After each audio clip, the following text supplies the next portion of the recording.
Hey guys, so today we're going to be talking about inverses.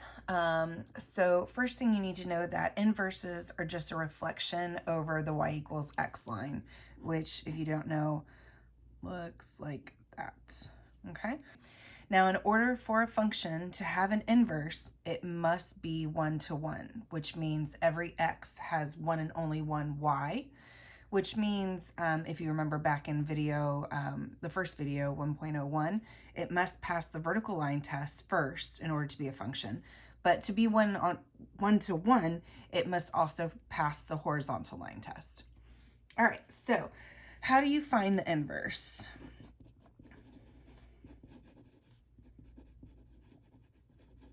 All right, so if you're just doing points, it's really easy. You just switch the x and y.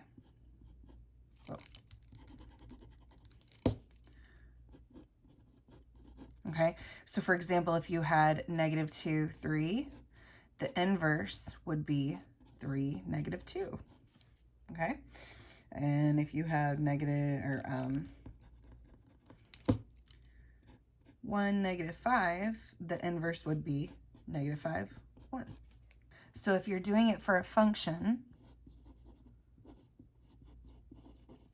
all right, the first thing you're going to do is change the f of x to y. Okay, number 2, you're going to switch the x and y. And number 3, you're going to solve for y. And number 4, you're going to change this y to f inverse x. Okay, I know it looks like a -1 power, but we actually say f inverse. Okay, so let's do an example of the function. So number 1, f of x equals 4x minus 5. Okay, so again, the first thing you do is you're going to change the f of x to y. So y equals 4x minus 5. Then switch the x and y. Now solve for y. So add the 5 to both sides. Divide by 4. So x plus 5 over 4 equals y. And now change this y to f inverse.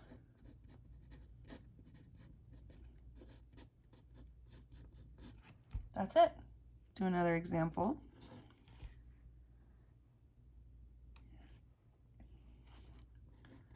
F of x equals x cubed plus 4.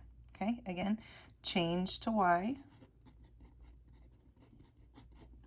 Switch. Solve. So subtract that over first.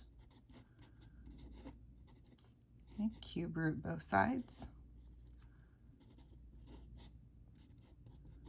Make sure that 4 stays under that radical. And now switch the y to f inverse.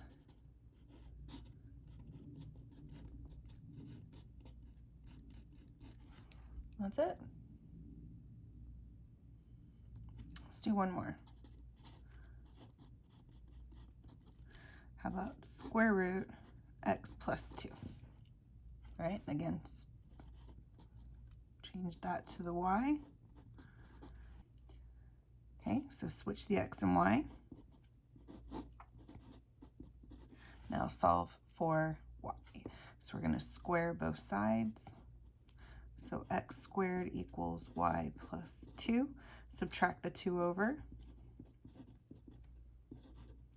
And now change that to f inverse. That's it.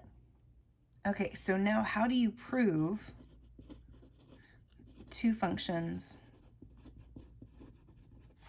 are in fact inverses of each other? Okay, so remember in the last video we learned how to make composite functions, or they're also called composition functions, where we did f of g of x, also written as f of g of x.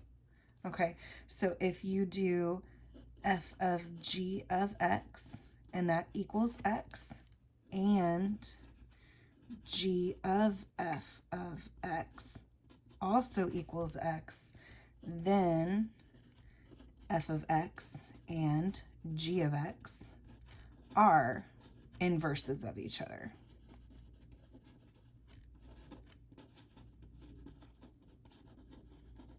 All right, so let's do an example. So number 4,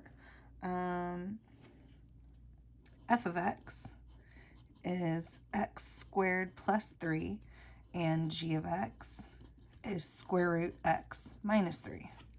Okay, so now first we'll do f of g of x. Okay, so we're putting g of x into the x of the f function.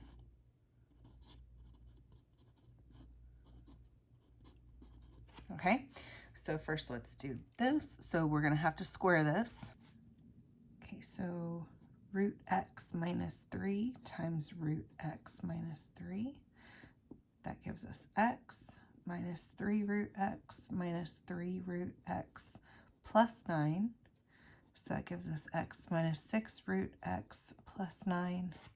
So over here, that gives us x minus 6 root x plus 9 plus 3 equals plus 12.